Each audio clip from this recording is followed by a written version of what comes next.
Assalamualaikum warahmatullahi wabarakatuh. Alhamdulillahirobbilalamin. Segala puji bagi Allah Subhanahu wa taala yang telah memberikan kita nikmat, waktu, dan kesempatan untuk berkumpul pada hari ini ya. Salawat dan salam semoga senantiasa tercurah kepada junjungan kita Nabi Muhammad SAW, keluarga, sahabat, dan seluruh umatnya hingga akhir zaman. Hari ini saya ingin berbagi dengan Anda tentang sebuah konsep yang sangat fundamental dalam kehidupan kita, yaitu momentum sama dengan prestasi. Sebuah pemahaman yang jika kita hayati dengan baik, insya Allah akan mengubah cara pandang kita terhadap waktu dan kehidupan. Fondasi Spiritual Surat Al-Asr. Mari kita mulai dengan fondasi spiritual yang kuat. Allah SWT berfirman dalam surat Al-Asr, demi masa, sesungguhnya manusia itu benar-benar dalam kerugian, kecuali orang-orang yang beriman dan mengerjakan amal soleh, serta saling menasehati dalam kebenaran dan kesabaran. Subhanallah, Allah bersumpah demi masa, bukan main-main tentunya. Karena Allah menegaskan bahwa sesungguhnya manusia pasti akan merugi kalau tidak memperhatikan waktu, kecuali 4 golongan. Yang pertama yaitu orang yang beriman, mereka yang meyakini Allah dengan sepenuh hati. Yang kedua adalah orang yang beramal soleh, yaitu mereka yang mengamalkan kebaikan. Dan yang ketiga, orang yang menasihati dalam kebenaran, mereka yang menyebarkan kebaikan. Yang keempat adalah orang yang menasihati dalam kesabaran, mereka yang mengajarkan ketabahan. Imam Syafi'i rahimahullah berkata dengan sangat bijak, seandainya manusia memahami ayat ini, cukuplah agama ini baginya. Apa maksudnya? Surat ini merupakan inspirasi bahwa hidup adalah kumpulan waktu. Yang tak mampu menggunakan waktu dengan baik, dialah orang yang dijamin bakal rugi. Realitas waktu kita. Mari kita berhitung sejenak. Menurut hadis Nabi Muhammad SAW, rata-rata umur umatnya sekitar 60 tahun. Waktu kita sama dalam sehari 24 jam. Yang membuat kita berbeda adalah cara kita menggunakan waktu tersebut. Imam Al-Ghazi pernah berhitung, jika seseorang berumur 60 tahun dan menghabiskan 8 jam sehari untuk tidur, maka dalam 60 tahun ia telah tidur selama 20 tahun. Innalillahi wa inna ilaihi raji'un. Dan itulah kebanyakan manusia. Apakah kita termasuk di dalamnya? Hawalam bin Syawab. Ingatlah hadirin yang budiman, ada 3 hal yang tidak pernah kita dapatkan kembali. Pertama adalah kata yang telah diucapkan. Yang kedua, waktu yang telah lewat. Dan yang ketiga adalah momen yang diabaikan.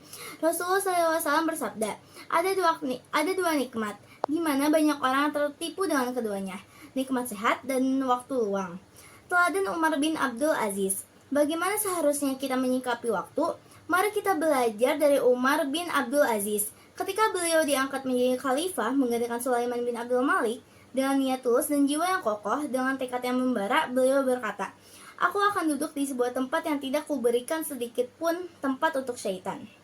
Subhanallah, inilah sikap seseorang yang memahami nilai waktu, seperti kakeknya, Umar bin Khattab, yang mana setan pasti menyingkir dari tempat yang dilaluinya. Ini karena kekuatan inner power yang dimilikinya, keimanan, ketulusan, dan kemauan untuk berubah secara revolusioner. Mengubah paradigma. Saudara-saudara, kita adalah orang biasa dengan segala keterbatasan, kekurangan, kelemahan, kegagalan, dan kemalasan. Namun, ubahlah paradigma kita. Jangan menyalahkan keadaan, tapi buatlah keadaan. Tak usah mempermasalahkan kelemahan, tapi ubahlah keterbatasan menjadi anak tangga prestasi tinggi. Bila orang pesimis berkata, masalah ini mungkin diselesaikan tapi sulit, maka optimislah dan katakan, masalah ini sulit tapi mungkin. Kuncinya adalah kreativitas, berpikir di luar kotak, mendobrak kebekuan, melawan kemajuan untuk mengatasi keadaan. Nabi Yakub alaihi salam telah mengajarkan pelajaran kreativitas ini. Beliau berpesan kepada anak-anaknya, janganlah kalian masuk ke negeri Mesir melalui satu pintu saja, tapi melalui berbagai pintu.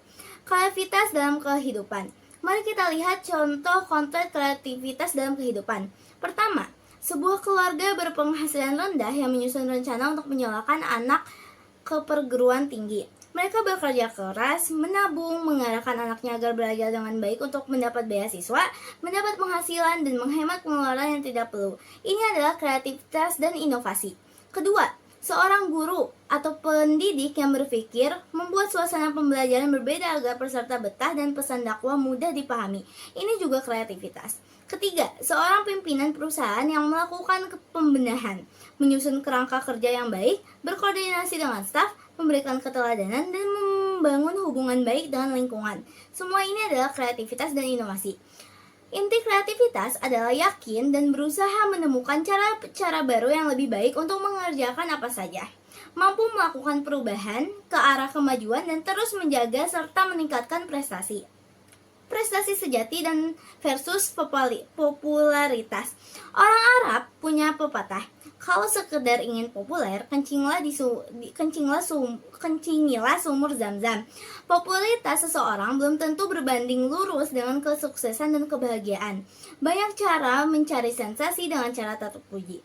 Banyak yang terhina karena hobi obrol, kata-kata, dan janji-janji kosong. Prestasi hakiki bukanlah harta yang melimpah, bukan kedudukan yang tinggi, jabatan yang mentereng, atau kekuasaan yang besar. Semua itu adalah ujian dan cobaan. Maukah kita bersyukur? Prestasi sejati bisa jadi tak dikenal orang, tak ada sanjungan, pujian, apalagi karangan bunga.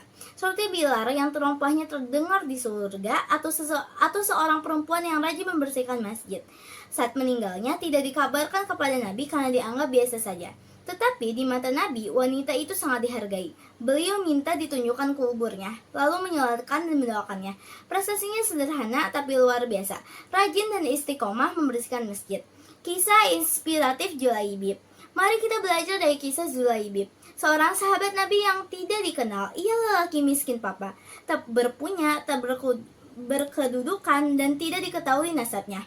Saking miskinnya, keinginan menikah pun pupus darinya. Namun, di balik kemiskinannya, ia rajin berzikir, tak pernah absen dari saf pertama dalam sholat berjamaah, dan aktif dalam berbagai medan dan pertempuran. Suatu hari Nabi menyapa, "Hai Julaibib, kamu tak ingin menikah?" Ia menjawab, "Wahai Rasulullah, siapa yang mau menikah denganku yang tak punya harta maupun kedudukan?" Akhirnya Nabi mengutusnya untuk meminang putri sebuah keluarga. Sang ayah menolak, tetapi sang gadis berkata, "Pantaskah ayah dan ibu menolak permintaan Rasul?" "Tidak, demi Allah." Akhirnya pinangan diterima. Ketika seruan jihad berkumandang, Julaibib ikut berperang dan berhasil membunuh 7 orang kafir sebelum ia syahid. Saat para sahabat melaporkan nama-nama yang gugur, mereka lupa menyebutkan Julaibib karena ia bukan orang terpandang. Namun Rasulullah justru berkata, "Tapi aku merasa kehilangan Julaibib." Beliau menemukan jenazahnya tertutup pasir, lalu membersihkannya seraya bersabda, "Ternyata engkau telah membunuh 7 orang musuh, kemudian engkau sendiri pun terbunuh. Engkau termasuk golonganku dan aku pun termasuk golonganmu." Subhanallah, begitulah cara Nabi menghargai prestasi, bukan harta atau kedudukan, tetapi pada iman dan pengorbanan. Allah Ta'ala berfirman, "Dan bekerjalah, maka Allah, Rasulnya, dan orang-orang yang beriman akan melihat pekerjaanmu."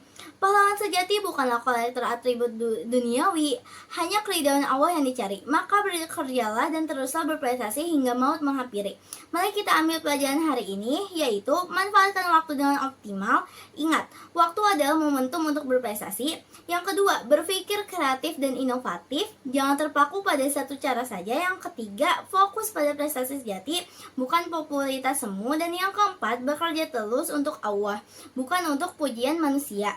Semoga ada hati yang tergugah, ada jiwa yang tersadar, dan ada kebuntuan yang terbuka.